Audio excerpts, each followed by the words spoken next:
चलिए शुरू करते हैं न्यूज पथ पर सफर और सबसे पहले आपको दिखाते हैं ऐसी तस्वीरें जिनका जिक्र सरे रहा है। ये तस्वीरें सोशल मीडिया पर भी है और इनसे आपको बाखबर होना बेहद जरूरी है क्योंकि चौराहे पर इन्हीं की चर्चा है। चर्चा में विराट कोहली भी है।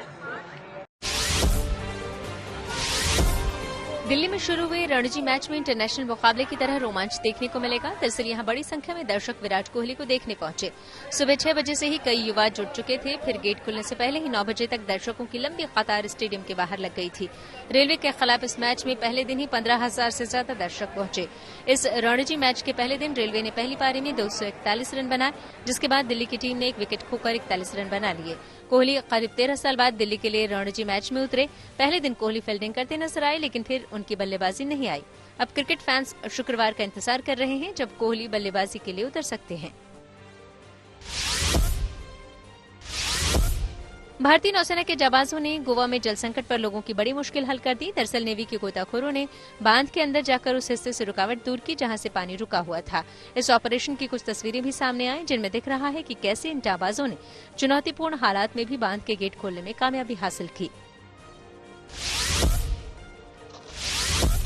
उत्तराखंड के औली में एक शानदार पहल की गई। दरअसल वहां बर्फीली वादियों के बीच स्वच्छता अभियान चलाया गया जिसमें 400 किलोग्राम कूड़ा उठाया। इस साल भी बड़ी संख्या में सैलानी इन खूबसूरत वादियों का लुत्फ उठाने पहुंचे, लिहाजा इस क्षेत्र में काफी मात्रा में प्लास्टिक वेस्ट को इधर उधर फेंका गया था, जिसको देखते हुए नगर पालिका परिषद के कर्मचारियों ने ये कूड़ा इकट्ठा किया।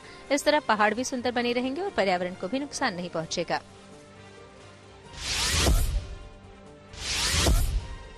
अमेरिका के टेक्सास में एक शख्स का बर्फ से ढकी गाड़ी पर अपने बेटे को वाइपर बनाने का वीडियो सोशल मीडिया पर वायरल हो गया। इस वीडियो में दिख रहा है कि ये शख्स अपने 3 महीने के बच्चे का इस्तेमाल बड़ी ही निर्दयता से बर्फ हटाने के लिए कर रहा है। कभी वो अपने बच्चे को गाड़ी के बोनेट पर घसीटता तो कभी गाड़ी के शीशे पर। हालांकि जैसे ही ये वीडियो वायरल हुआ तो कई लोगों ने इस मामले में कार्रवाई की मांग उठाई। अब पुलिस इस शख्स पर कार्रवाई की तैयारी कर रही है। चीन में कार्यक्रम के दौरान रोबोट भी डांस करते नजर आए। ये मौका बीजिंग में स्प्रिंग फेस्टिवल का था। ऐसे में कलाकारों के बीच रोबोट भी तेजी से थिरकते दिखे।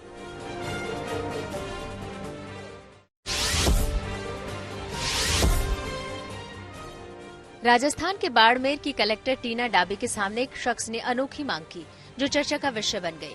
दरअसल कलेक्टर टीना डाबी की जनसुनवाई में इस शख्स ने अपने खेतों तक जाने के लिए हेलीकॉप्टर की मांग कर डाली। शिकायतकर्ता हुक्माराम मेघवाल का कहना है कि उसके खेत में फसल खड़ी है और खेत तक आने जाने का कोई भी रास्ता नहीं है। हुक्माराम के मुताबिक उसने जो भी रास्ता एसडीएम और पुलिस की मदद से खुलवाया था, उस रास्ते पर फिजिकल टीचर के परिवार ने कब्जा कर लिया और रास्ते की जमीन पर जीरा बो दिया। ऐसे में घर आने जाने के लिए कोई रास्ता नहीं बचा है। लिहाजा हुक्माराम ने टीना डाबी से हेलीकॉप्टर की व्यवस्था करने की मांग उठाई। सर इसीलिए मैंने हेलीकॉप्टर की लिए आवाज उठाई है। जिला कलेक्टर मोदी जी से निवेदन किया है कि मेरे आने जाने के लिए कोई रास्ता नहीं है, इसीलिए मैंने कहा है कि मेरे रास्ते के लिए हेलीकॉप्टर की व्यवस्था की जाए। जिंदगी का सफर सुहाना हो, इसके लिए सावधान रहना जरूरी है। रोजमर्रा के आपाधापी में कुछ देर बैठकर सोचना समझना भी जरूरी है कि आपके आसपास क्या हो रहा है और जो कुछ हो रहा है उससे हमारी जिंदगी, हमारा परिवार कैसे प्रभावित हो सकता है। इसलिए हॉर्न बजाकर बाखबर करने वाली खबर जरूरी होती है। और आज की ये खबर चीन के एआई मॉडल डीप सीक से मची खलबली से जुड़ी है। एआई की दुनिया में डीप सीक को लंबी रेस का घोड़ा माना जा रहा है और इसे बनाने में सिर्फ $6 लाख का ही खर्च आया है, जबकि एआई मॉडल डेवलप करने में कई अमेरिकी कंपनियों ने बड़े पैमाने पर पैसे खर्च किए हैं। वहीं अमेरिकी नेवी ने डीप सीक के इस्तेमाल पर रोक लगा दी है और नेवी ने इसके पीछे सिक्योरिटी का हवाला दिया है, जबकि इसके खतरे को देखते हुए भारत ने भी 10 महीने के भीतर अपने एआई मॉडल के उतारने का ऐलान किया है। ऐसे में जरूरी है कि भविष्य में डीप सीक से होने वाले खतरे को लेकर खुद भी सतर्क हो जाएं और दूसरों को भी सावधान करने के लिए हॉर्न बजाएं।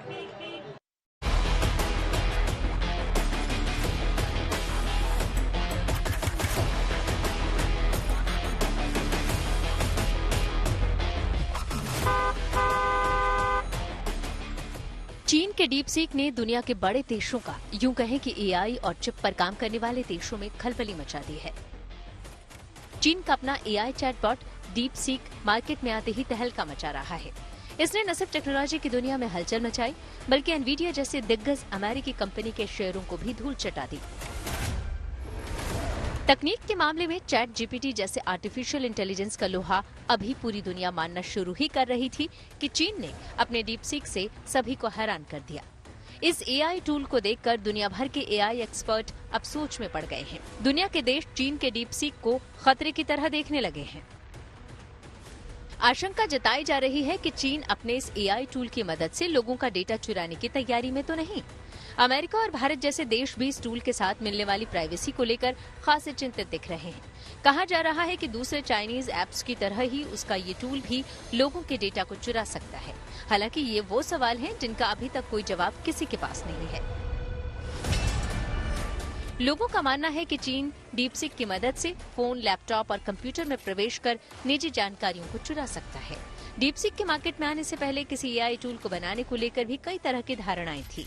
उनमें से एक बड़ी धारणा ये थी कि ऐसे एआई टूल को तैयार करने के लिए काफी मोटा पैसा लगता था, लेकिन चीन ने काफी सस्ते में डीपसीक बनाकर ये साबित कर दिया कि कम कीमत में भी ऐसे एआई बेस्ड ऐप तैयार किए जा सकते हैं।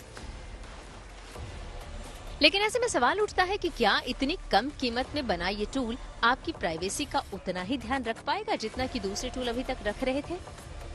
ये एक ऐसा सवाल है जिसका जवाब कोई नहीं दे पा रहा है। देखिए, किसी भी सिस्टम को आप अगर यूज करते हैं तो वो कुछ ना कुछ आपका प्राइवेट डेटा मांगता है आइडेंटिफाई करने के लिए, जैसे फोन नंबर है, ईमेल आईडी है, और वो आपका आईपी एड्रेस वगैरह भी ट्रेस करता है कि आप कहाँ से उसको एक्सेस कर रहे हैं। अब डीपसीक हो या ओपन एआई हो या कोई भी सिस्टम हो, जब भी कोई उसको यूज करता है तो इस तरह की समस्या और कंसर्न बनी रहती है, और उसके लिए ये आवश्यक है कि सरकार महत्वपूर्ण कानूनों को, डेटा प्राइवेसी के कानूनों को जल्द से जल्द लागू करे और उसका सख्ती से पालन करवाए।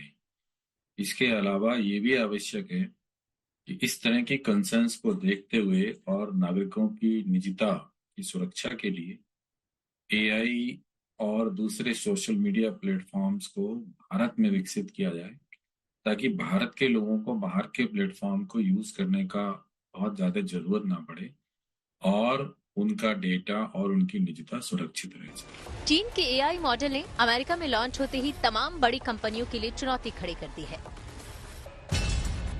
इस चाइनीज एआई ऐप की वजह अकेले एनवीडिया को लगभग 600 अरब डॉलर का नुकसान हुआ है। महज 2 दिनों में कंपनी की मार्केट वैल्यू कई अरब डॉलर कम हो गई है। वहीं अमेरिकी नेवी ने सिक्योरिटी और एथिकल कारणों से इस ऐप का इस्तेमाल करने से मना किया है। रिपोर्ट्स की माने तो इस संबंध में अमेरिकी नेवी ने एक ईमेल भेजकर वार्निंग दी है। अपने ईमेल में नेवी ने अपने मेंबर्स को कहा है कि उन्हें डीपसीक एआई को डाउनलोड, इंस्टॉल और इस्तेमाल नहीं करना चाहिए। इसका ओरिजिन चीन होने के कारण इसे डेटा को लेकर फिलहाल सुरक्षित नहीं माना जा रहा है। ये ऐप यूजर्स के डेटा को चीन के सर्वर में स्टोर करता है, जिसकी वजह से इसकी क्रेडिबिलिटी पर सवाल उठते हैं। डीपसीक के लोकप्रिय होने की बड़ी वजह इसकी लागत कम होना है। जहां दूसरी कंपनियों ने अपने एआई मॉडल तैयार करने में अरबों डॉलर खर्च कर दिए, वहीं डीपसीक R1 को लगभग 60 लाख डॉलर और 2 महीने में तैयार किया गया है। इसी खबर की वजह से एनवीडिया के शेयर में भारी गिरावट आई, जो एआई मॉडल्स के लिए हाई क्वालिटी के चिपसेट तैयार करती है। देखिए, तकनीकी विकास को रोका नहीं जा सकता, और आज आर्टिफिशियल इंटेलिजेंस एआई से संबंधित जो भी टूल्स हैं, डीपसीक है, ओपन एआई है जिससे चैट जीपीटी वगैरह चलता है, यह इस तरह के और जो भी इनोवेशंस हो रहे हैं वो ना तो रोके जा सकते हैं और ना उससे मुंह मोड़ा जा सकता है। तो भारत के लोग उससे मरहूम नहीं रखे जा सकते, उससे अलग नहीं किए जा सकते। उसका इस्तेमाल तो लोग करेंगे क्योंकि उससे प्रोडक्टिविटी, उत्पादकता उनकी बढ़ती है, काम में एक्यूरेसी बढ़ती है और कम लागत में अच्छा काम किया जा सकता है। अमेरिका और चीन आर्टिफिशियल इंटेलिजेंस स्पेस में मोनोपोली के लिए फाइट कर रहे हैं। वहीं डीपसीक ने भारत की भी मुश्किलें बढ़ा दी है। अमेरिका और चीन के बाद अब भारत जल्द अपना एआई मॉडल लॉन्च करने जा रहा है। आईटी मंत्री अश्विनी वैष्णव ने इसका ऐलान किया है। अश्विनी वैष्णव ने कहा कि भारत खुद के लार्ज लैंग्वेज मॉडल यानी LLM पर काम कर रहा है और ये 10 महीने में तैयार हो जाएगा और इसे स्टार्टअप्स, रिसर्चर्स और डेवलपर्स के लिए जल्द ही उपलब्ध करा दिया जाएगा। भारत ने स्वदेशी AI मिशन के लिए रिलायंस जियो, टाटा कम्युनिकेशन, ओरिएंट टेक, योट्टाकॉम जैसी कंपनियों को शॉर्टलिस्ट किया है। इसके साथ ही सरकार ने दूसरी कंपनियों से भी फाउंडेशनल मॉडल के लिए आवेदन मांगे हैं। आपस में एक सिबलिंग राइवलरी, चूंकि दोनों के सिस्टम एक जैसे हैं और उन दोनों का ही टारगेट दुनिया में एक सुप्रीमेसी हासिल करने का है, तो कहीं ना कहीं वो एक दूसरे की कमियां निकालेंगे। लेकिन अगर हम भारत के पर्सपेक्टिव से देखें और जो निजता की बात आपने की है, तो वो एक जेन्युइन कंसर्न है। हमारा देश का डेटा, हमारे लोगों का डेटा किसी भी देश में देश से बाहर जाता है तो वो लोगों के लिए चिंताजनक हो सकता है, उसका मिसयूज हमारे लोगों के खिलाफ किया जा सकता है। तो उसमें सरकार की भूमिका बनती है कि वो निजता से संबंधित कानून लागू करे और सभी तकनीकी कंपनियों को ये सुनिश्चित करे कि वो भारत के लोगों की निजता का सम्मान करें और उनका जो डेटा है उसका किसी भी प्रकार का मिसयूज होने से रोके। जितनी आवश्यकता है उतना ही डेटा लें। ऐसे में ये जानना जरूरी है कि भारत का इंडिया AI मिशन क्या है। भारत अपने इंडिया AI मिशन के तहत AI का उपयोग टेक्नोलॉजी के साथ साथ हेल्थ, एजुकेशन, एग्रीकल्चर और दूसरे क्षेत्रों में भी करेगा। सरकार ने पिछले साल इंडिया AI मिशन को मंजूरी दी थी। इसके लिए केंद्र सरकार ने AI कंप्यूटिंग इकोसिस्टम के लिए 10,000 करोड़ रुपए जारी किए हैं। इसके साथ ही सरकार AI से जुड़े स्टार्टअप को भी बढ़ावा दे रही है। अब सवाल ये उठता है कि आखिर AI कंप्यूटिंग इकोसिस्टम हमारे लिए क्यों जरूरी है। AI मॉडल को ट्रेनिंग देने के लिए एडवांस और हाई परफॉर्मेंस ओरिएंटेड GPU वाले कंप्यूटर्स की जरूरत होती है। इसकी मदद से ही लार्ज लैंग्वेज मॉडल को ट्रेन किया जाता है। सरकार AI के लिए देश में एडवांस लैब तैयार करने पर जोर दे रही है ताकि AI में अमेरिका और चीन के दबदबे को चुनौती दी जा सके। वहीं डीपसीक के फाउंडर और CEO लियांग वेनफेंग का नाम अब ग्लोबल AI इंडस्ट्री में तेजी से उभर रहा है और डीपसीक आने वाले समय में चैट GPT को चुनौती दे सकता है। ये कहना तो मुश्किल है, लेकिन एक बात तय है कि अब AI की दुनिया में मुकाबला और भी दिलचस्प होने वाला है। ऐसे में जरूरी है कि भविष्य में डीपसीक से होने वाले खतरे को लेकर खुद सतर्क हो जाएं और दूसरों को भी सावधान करने के लिए हॉर्न बजाएं।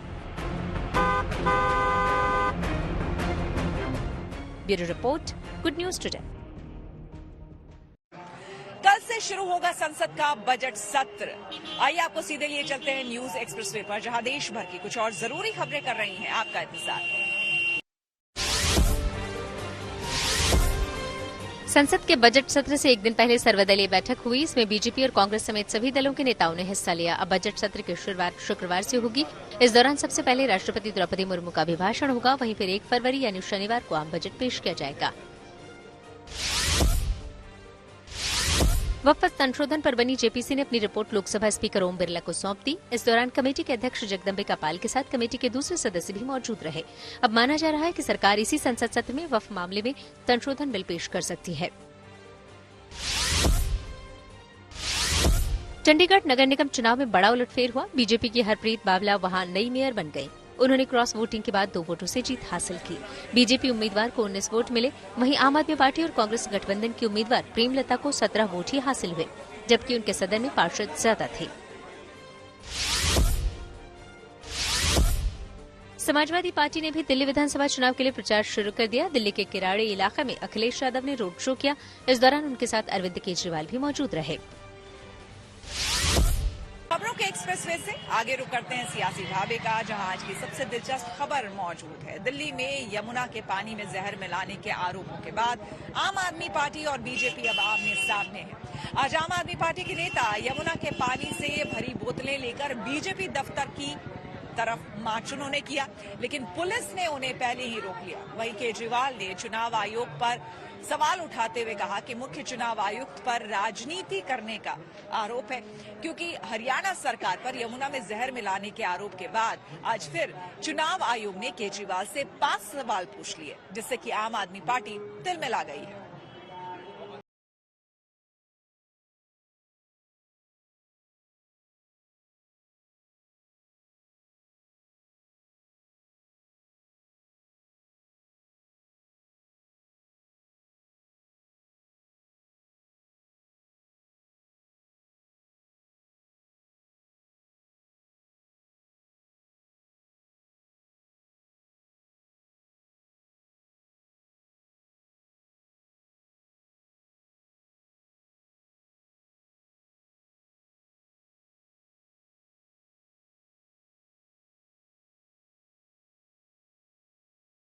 आप तस्वीरों में देख रहे हैं आम आदमी पार्टी सांसद संजय सिंह, अनुराग ढांडा, जैस्मिन शाह, रीना गुप्ता और पूर्व मेयर ये शैली ओबेरॉय, ये तमाम सारे लोग इस समय दिल्ली बीजेपी दफ्तर की ओर जा रहे हैं हाथों में पानी लेकर के। और दरअसल इस पर नाम लिखा है, ये नायब सिंह सैनी हरियाणा के मुख्यमंत्री के लिए बोतल, ये राहुल गांधी के लिए, ये अमित शाह के लिए और ये वीरेंद्र सचदेवा के लिए।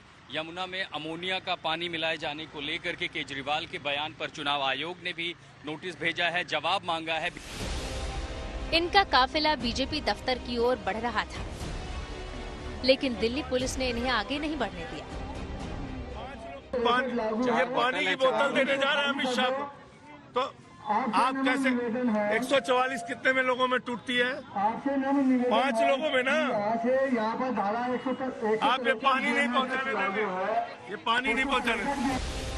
जब नेता बीजेपी दफ्तर नहीं पहुंच पाए तो वही बोतल लेकर मीडिया के सामने आए, प्रेस कॉन्फ्रेंस कर पानी पिलाने की चुनौती दी थी।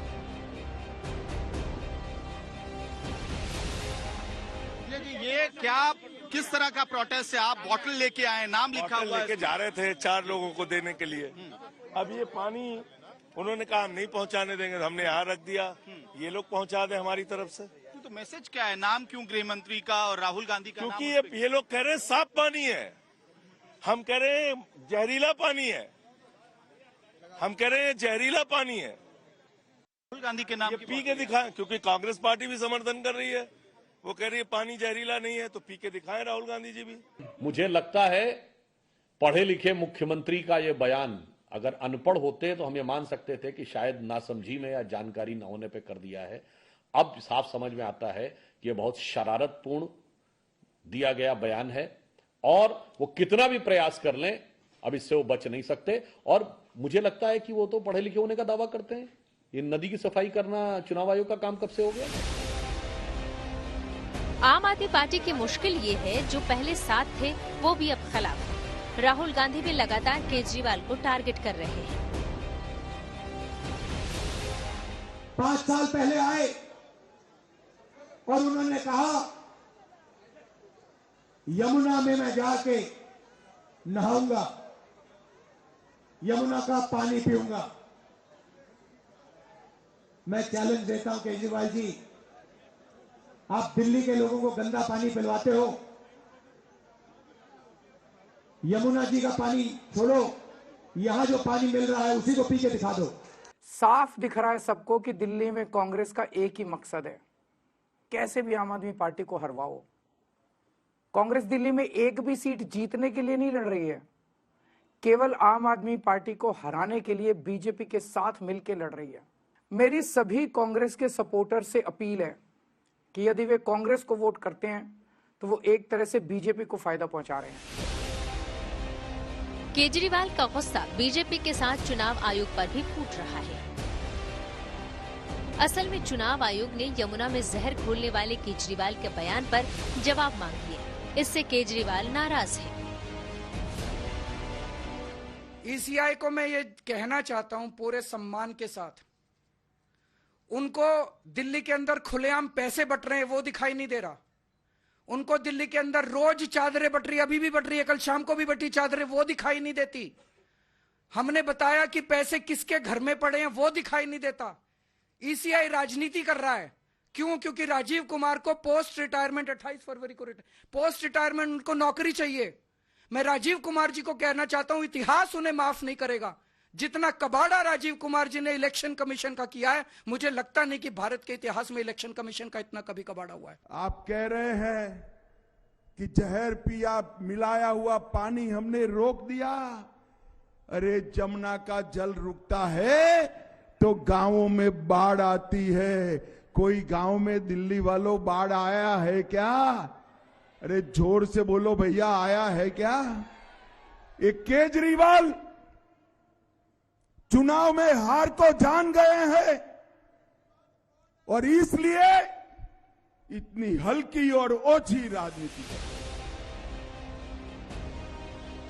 हुआ ये कि जहरीले पानी विवाद पर केजरीवाल ने चुनाव आयोग को 14 पन्नों पर जवाब भेजा था, जिसे चुनाव आयोग ने नाकाफी बताते हुए केजरीवाल से 5 सवाल किए हैं।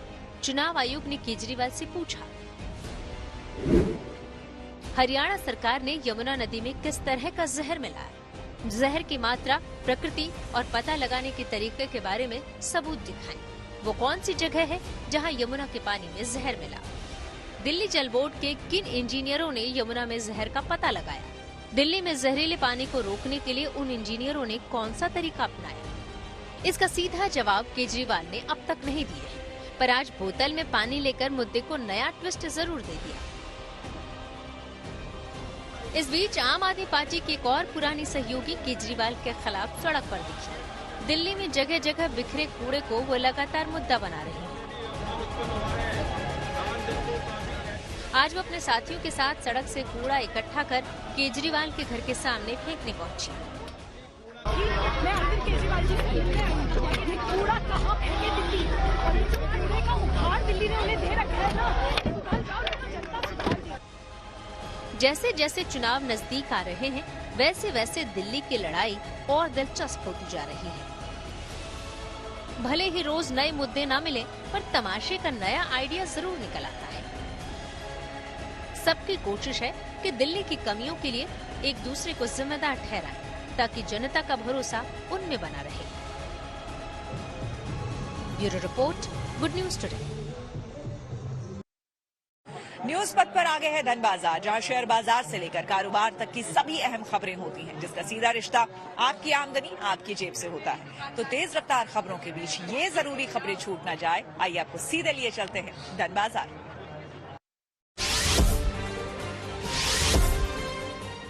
गुरुवार को शेयर बाजार में काफी उतार चढ़ाव देखने को मिला। हालांकि आखिर में बाजार बढ़त के साथ बंद हुआ। सेंसेक्स 227 अंकों पर चढ़कर 76,760 पर पहुंच गया। वहीं निफ्टी भी 86 अंकों पर खिसका, ये 23,249 पर बंद हुआ। गुरुवार को सोने चांदी की कीमतों में तेजी रही। सोना 50 रुपए महंगा हुआ। इसके साथ ही दिल्ली में 10 ग्राम सोने की कीमत बढ़कर 83,800 रुपए हो गई। वहीं चांदी 1,150 रुपए उछली। इससे दिल्ली में 1 किलो चांदी की कीमत बढ़कर 94,150 रुपए पर पहुंच गई। गुरुवार को डॉलर के मुकाबले रुपया फिसल गया। इसमें 9 पैसे की गिरावट आई। इस तरह 1 डॉलर के मुकाबले रुपए की कीमत 86 रुपए 64 पैसे हो गई। मारुति सुजुकी इंडिया की भारत में बनी दूसरी कार जापान में बिक्री के लिए पहुंची। मारुति सुजुकी इंडिया ने जिम्नी 5 डोर एसयूवी को जापान में पेश कर दिया। इस कार को कंपनी के गुरुग्राम प्लांट में बनाया गया है। हालांकि इससे पहले पिछले साल अगस्त में कंपनी ने अपनी कार फ्रोंक्स को वहां लॉन्च किया था। ऐसे में जिम्नी 5 डोर मॉडल फ्रोंक्स के बाद मौजूदा वित्त वर्ष में सुजुकी मोटर कॉर्पोरेशन के घरेलू बाजार में सप्लाई की जाने वाली दूसरी एसयूवी बन गई है। कंपनी ने सोशल मीडिया पर यह जानकारी शेयर की और इसे गर्व का पल बताया।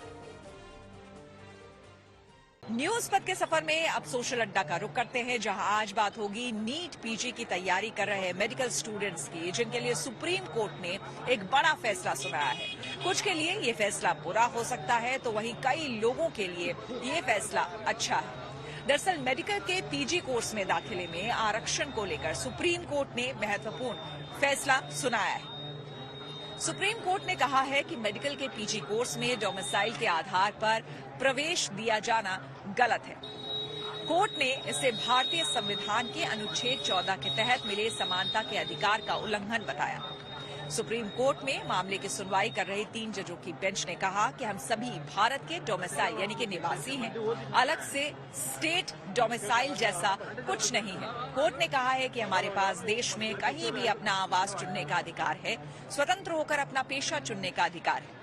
कोर्ट ने आगे कहा कि हमारा संविधान भी हमें भारत में कहीं भी किसी भी शिक्षण संस्थान में दाखिला लेने का अधिकार देता है। अब जब नीट पीजी पर सुप्रीम कोर्ट का फैसला आया, तो नीट यूजी पर भी सवाल उठ रहे हैं। लेकिन सुप्रीम कोर्ट ने एमबीबीएस, बीडीएस जैसे अंडर ग्रेजुएट कोर्स में दाखिले के लिए डोमिसाइल बेस्ड रिजर्वेशन को कुछ हद तक उचित ठहराया है। लेकिन पीजी कोर्स के मामले में कोर्ट का कहना है कि ये स्पेशलिस्ट डॉक्टर बनाने वाले कोर्स हैं, इनमें स्पेशलाइजेशन और एक्सपर्टीज बेहद जरूरी है। ऐसे में निवास स्थान के आधार पर आरक्षण देना असंवैधानिक होगा। कोर्ट ने यह भी साफ किया कि यह फैसला उन स्टूडेंट्स पर लागू नहीं होगा जो पहले ही पीजी मेडिकल कोर्स में दाखिला ले चुके हैं, पढ़ाई कर रहे हैं या फिर पास हो चुके हैं। मेडिकल कोर्स में एडमिशन के लिए देश में एक ही प्रवेश परीक्षा नीट होती है। एमबीबीएस, बीडीएस जैसे यूजी कोर्स के लिए नीट यूजी और पोस्ट ग्रेजुएट कोर्स के लिए नीट पीजी की परीक्षा होती है। फिर सेंट्रल लेवल पर ऑल इंडिया कोटा AIQ के तहत 15% सीटों पर काउंसलिंग होती है। बाकी की सीटों पर राज्य अपने स्तर पर काउंसलिंग कराते हैं। नीट स्टेट काउंसलिंग में स्टेट कोटा लागू होता है, यानी कि उस राज्य के रहने वाले छात्रों को डोमिसाइल सर्टिफिकेट के आधार पर रिजर्वेशन का लाभ मिलता है।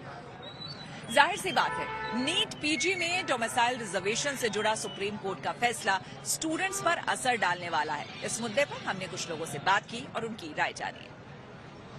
इस तरीके का फैसला आना कि डोमिसाइल कोटे को खत्म किया जाए, क्योंकि हम सभी भारत के निवासी, ऐसा जजों की बेंच ने कहा है, इस पर आपकी क्या प्रतिक्रिया है? नहीं, मेरिट बेस तो होना चाहिए, मेरिट का स्वागत होना चाहिए।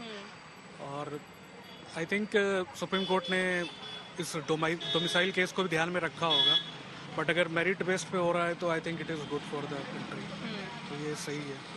आपको इस पे क्या लगता है? क्योंकि ये जो है अब जो एडमिशन्स होंगे उसके लिए है, जो पिछले एडमिशन ले चुके हैं, जिनकी ऑलरेडी प्रिपरेशन चल रही है, उस पर ये जो डिसीजन लिया गया है वो लागू नहीं होगा।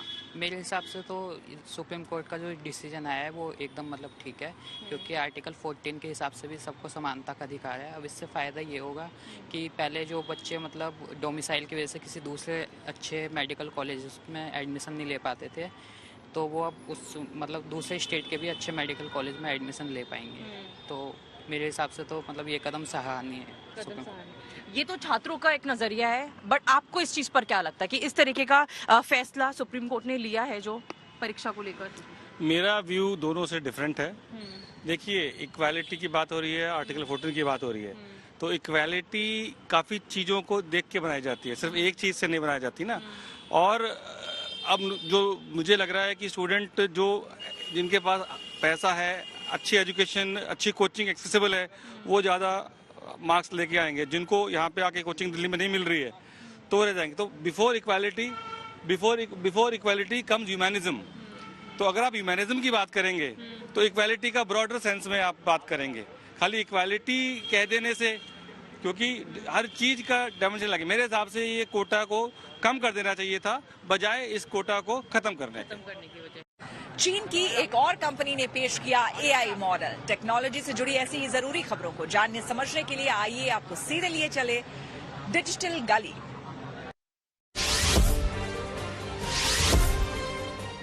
भारत भी अपना जनरेटिव AI लाने की तैयारी कर रहा है। ये जानकारी खुद information and technology minister Ashwini Vaishnaw ने दी। भारत की कोशिश आर्टिफिशियल इंटेलिजेंस पर बड़ी क्रांति की है। इस पहल को इंडिया AI कंप्यूट फैसिलिटी की ओर से चलाया जाएगा। वैष्णव के मुताबिक भारत एक घरेलू AI मॉडल बनाने की राह पर है जो आर्थिक और सामाजिक जरूरतों को भी पूरा करेगा। करते हैं प्रगति मार्ग का, जहां ऐसी खबरें हैं जो कि देश की तरक्की, प्रगति और लोगों की काबिलियत दिखाती है। आज यहाँ हम बात करेंगे महाकुंभ मेले की वायरल गर्ल मोनालिसा की, जिनका M फैक्टर खूब काम कर रहा है। दरअसल मोनालिसा महाकुंभ से होते हुए अब मुंबई पहुंचने वाली है। उनकी किस्मत पलट गई है। महाकुंभ में माला बेचकर गुजारा करने वाली मोनालिसा बॉलीवुड में कदम रखने जा रही है। उन्हें पहली फिल्म मिल गई है। मोनालिसा ने डायरेक्टर सनोज मिश्रा की film the diary of Manipur sign किया है।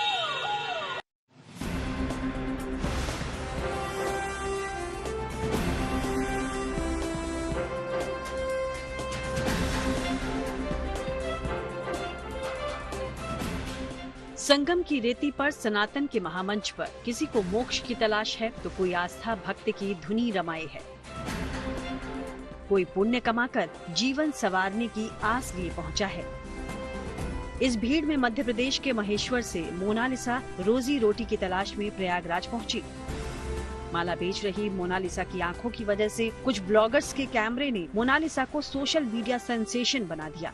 हालांकि इससे मोनालिसा की रोजी रोटी पर असर पड़ा और वो परेशान होकर अपने घर महेश्वर लौट गई। लेकिन इसी शोहरत ने मोनालिसा के जीवन को एक नई दिशा दे दी है। डायरेक्टर सनोज मिश्रा ने film the diary of Manipur में मोनालिसा को कास्ट किया है। मेरे साथ आज प्रयागराज की सनसनी बनी हुई मोनालिसा है और आप लोगों से जैसे मैंने कहा था कि मेरी अगली film the diary of Manipur में मैं इनको कास्ट कर रहा हूं, तो मैं इनसे मिलने के लिए प्रयागराज भी गया था और आज इनके गांव आया हुआ हूं महेश्वर, और आज इनके फैमिली के साथ, इनके पिताजी के साथ और पूरे परिवार के साथ बैठकर हमारी बातचीत हुई। सारे मुद्दों पर बातचीत हुई और सच कहूं तो बहुत इनोसेंट लोग हैं, मतलब मेरी सोच से भी परे लोग हैं, इतने इनोसेंट हैं। और आज से मतलब जो मैंने बीड़ा उठाया था तो मुझे लग रहा है कि और जिम्मेदारी मेरी बहुत ज़्यादा बढ़ गई है आज से, क्योंकि मैंने वो जिम्मेदारी ली है कि मैं इस फिल्म में इसको बहुत अच्छे से प्रेजेंट भी करूँगा और इसका भविष्य भी फिल्म में मुझे बनाना है। फिल्म डायरेक्टर सनोज मिश्रा खुद मोनालिसा को ढूंढते उनके गांव महेश्वर पहुंचे और मोनालिसा को अपनी फिल्म में काम करने के लिए राजी कर लिया।